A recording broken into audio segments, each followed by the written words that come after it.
നമസ്കാരം. നിങ്ങളുടെ കയ്യിൽ ഒരു വീടോ സ്ഥലമോ ഉണ്ടെന്ന് വെക്കുക. അത് തോന്നിയ പോലെ ആർക്കു വേണമെങ്കിലും കൊടുക്കാൻ പറ്റുമോ? ചിലപ്പോൾ പറ്റില്ല. എന്തുകൊണ്ടാണ് ചില സ്വത്തുക്കൾ കൈമാറുന്നതിൽ നിന്ന് നിയമം നമ്മളെ വിലക്കുന്നതെന്ന് നമുക്കിന്ന് വിശദമായി നോക്കാം. നമ്മുടെ കയ്യിലുള്ളത് എന്തും നമുക്ക് ഇഷ്ടം പോലെ ചെയ്യാമെന്നല്ലേ നമ്മളൊക്കെ വിചാരിക്കുന്നത്. പക്ഷെ സത്യം പറഞ്ഞാൽ അങ്ങനെയല്ല. നിയമത്തിന്റെ കണ്ണിൽ നിങ്ങളുടെ കയ്യിലുള്ള ഒരു സ്വർണമാലയും ഭാവിയിൽ നിങ്ങൾക്ക് കിട്ടിയേക്കാവുന്ന ഒരു കുടുംബസ്വത്തും തമ്മിൽ വലിയ വ്യത്യാസമുണ്ട്. എന്താണാ വ്യത്യാസം? നമുക്ക് നോക്കാം. സ്വത്ത് കൈമാറ്റ നിയമങ്ങളുടെയെല്ലാം അടിസ്ഥാനം കിടക്കുന്നത് നൂറ്റാണ്ടുകൾ പഴക്കമുള്ള ഈയൊരു ലാറ്റിൻ തത്വത്തിലാണ്. ഏലിയനേഷോ റേ പ്രിഫർ ടു ജൂറി അക്രിസെന്റി. പേര് കേട്ട് പേടിക്കൊന്നും വേണ്ട. ഇതിന്റെ അർത്ഥം വളരെ ലളിതമാണ്.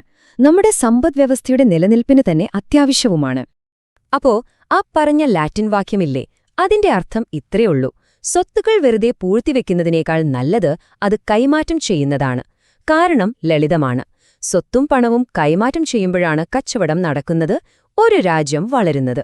അതുകൊണ്ട് നിയമത്തിന്റെ ഒരു പൊതുവായ നിലപാട് എപ്പോഴും കൈമാറ്റങ്ങളെ പ്രോത്സാഹിപ്പിക്കുക എന്നതാണ്. പക്ഷേ ഇതിന് ചില അപവാദങ്ങളുണ്ട്. ഓക്കെ, അപ്പോ ഈ വിഷയം മുഴുവനായിട്ട് മനസ്സിലാക്കാൻ നമ്മൾ 5 കാര്യങ്ങളിലൂടെ ഒന്ന് പെട്ടെന്ന് പോവും. ആദ്യം, സ്വത്ത് കൈമാറാനുള്ള നമ്മുടെ സ്വാതന്ത്ര്യം. പിന്നെ എന്തൊക്കെയാണ് കൈമാറാൻ പറ്റാത്തത്? അതിനെ നമ്മൾ 4ആയി തരംതിരിച്ചിട്ടുണ്ട്. ഉറപ്പില്ലാത്ത കാര്യങ്ങള്, വ്യക്തിപരമായ അവകാശങ്ങള്, പൊതുതാൽപര്യം കാരണം വിലക്കിയവ, പിന്നെ തീർത്തും നിയമവിരുദ്ധമായ കൈമാറ്റങ്ങൾ. ഇന്ത്യയിലെ സ്വത്ത് കൈമാറ്റ നിയമം തുടങ്ങുന്നത് തന്നെ ഒരു സിമ്പിൾ റൂളിൽ നിന്നാണ്. നിയമം പ്രത്യേകം നോ എന്ന് പറയാത്ത എന്ത് സ്വത്തും കൈമാറ്റം ചെയ്യാം.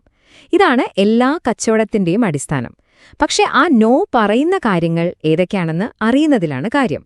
അപ്പോ എന്തൊക്കെയാണ് കൈമാറാൻ പറ്റാത്തത്? അതിലാദ്യത്തെ കാറ്റഗറി വെറും സാധ്യതകൾ മാത്രമാണ്. അതായത്, നിങ്ങളുടെ കയ്യിൽ ഇപ്പോ ഇല്ലാത്ത, ഭാവിയിൽ ചിലപ്പോൾ കിട്ടിയേക്കാമെന്ന് നിങ്ങൾ പ്രതീക്ഷിക്കുന്ന ഒരു കാര്യം നിങ്ങൾക്ക് വിൽക്കാൻ പറ്റില്ല. അതൊരു ലോട്ടറി അടിച്ചേക്കാം എന്ന് പറയുന്ന പോലെയാണ്. ഉറപ്പില്ലാത്തൊരു കാര്യമാണിത്. നിയമത്തിലെ ഒരു പ്രധാന വാക്കാണ് സ്പെസ് സക്സഷനസ്. ഇത് കേൾക്കുമ്പോൾ എന്തോ വലിയ സംഭവമാണെന്ന് തോന്നും. സിമ്പിളായിട്ട് പറഞ്ഞാൽ, ഒരു ബന്ധു മരിക്കുമ്പോൾ സ്വത്ത് കിട്ടും എന്നുള്ളൊരു പ്രതീക്ഷ. ഉദാഹരണത്തിന്, അച്ഛൻ ജീവിച്ചിരിക്കുമ്പോൾ അദ്ദേഹത്തിന് സ്വത്തിൽ നിന്ന് ഭാവിയിൽ കിട്ടാൻ പോകുന്ന ഓഹരി മകന് മുൻകൂട്ടി വിൽക്കാൻ പറ്റില്ല. കാരണം അതൊരു പ്രതീക്ഷ മാത്രമാണ്, നിലവിൽ കയ്യിലുള്ളൊരു അവകാശമല്ല. ശരി, ഇനി നമുക്ക് രണ്ടാമത്തെ വിഭാഗത്തിലേക്ക് കടക്കാം. ചില അവകാശങ്ങളുണ്ട്.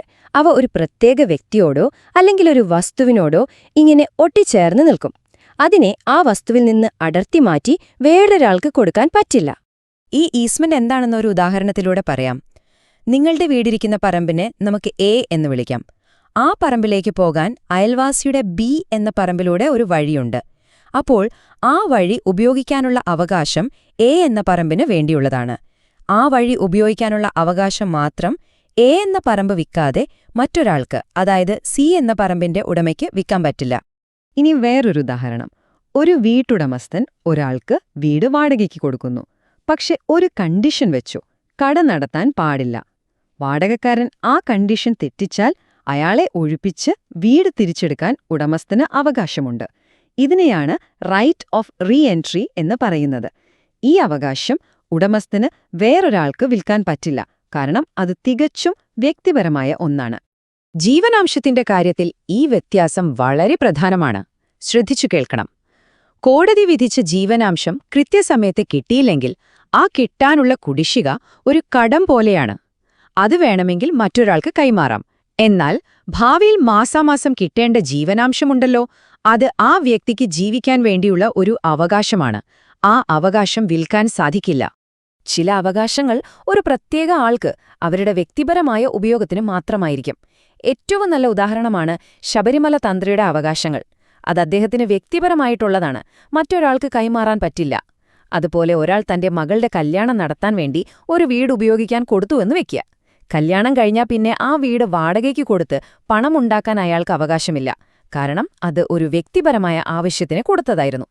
ചില സമയങ്ങളിൽ ഒരാളുടെ സ്വത്ത് വിൽക്കാനുള്ള അവകാശത്തെക്കാൾ വലുത് സമൂഹത്തിന്റെ മൊത്തത്തിലുള്ള നല്ലതിനു വേണ്ടിയുള്ള കാര്യങ്ങളാവാം.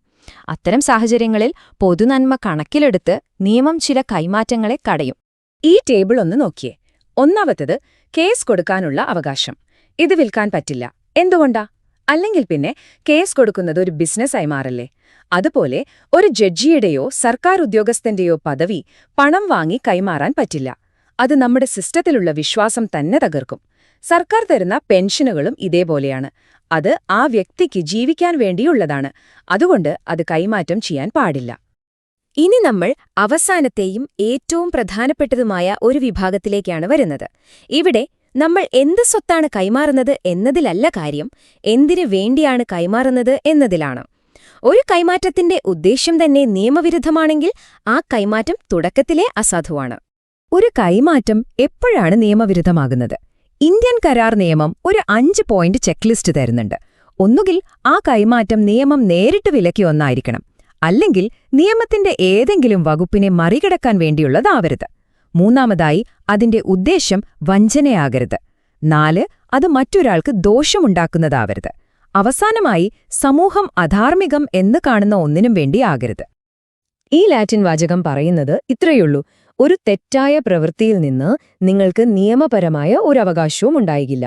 ഉദാഹരണത്തിന്, ഒരു വേശ്യാലയം നടത്താനായി ഒരാൾക്ക് കെട്ടിടം വാടകയ്ക്ക് കൊടുത്താൽ ആ കരാറിന് നിയമപരമായ ഒരു സാധുതയുമില്ല, കാരണം അതിന്റെ ലക്ഷ്യം അധാർമികമാണ്. ചില സാഹചര്യങ്ങളിൽ ചില ആളുകളെ നിയമം തന്നെ ചില കാര്യങ്ങൾ വാങ്ങുന്നതിൽ നിന്ന് വിലക്കും. അവരുടെ പദവി ദുരുപയോഗം ചെയ്യാതിരിക്കാനാണിത്. ഉദാഹരണത്തിന്, ഒരു കേസ് പരിഗണിക്കുന്ന ജഡ്ജിക്ക് ആ കേസുമായി ബന്ധപ്പെട്ട സ്വത്ത് വാങ്ങാൻ പറ്റില്ല. അതുപോലെ ഒരു ക്ഷേത്രം ട്രസ്റ്റിന് ആ ക്ഷേത്രത്തിന്റെ സ്വത്ത് സ്വന്തം പേരിൽ വാങ്ങാനും കഴിയില്ല, കാരണം അത് വിശ്വാസവഞ്ചനയാണ്.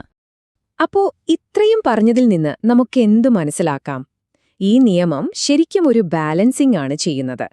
ഒരു വശത്ത് കച്ചവടത്തിനും സാമ്പത്തിക വളർച്ചയ്ക്കും വേണ്ടി സ്വത്തുക്കൾ സ്വതന്ത്രമായി കൈമാറ്റം ചെയ്യപ്പെടണം. എന്നാൽ മറുവശത്ത് സമൂഹത്തിൽ നീതിയും ന്യായവും നിലനിർത്തുകയും വേണം. ഈ രണ്ടിനെയും ഒരുമിച്ച് കൊണ്ടുപോകാനാണ് നിയമം ശ്രമിക്കുന്നത്.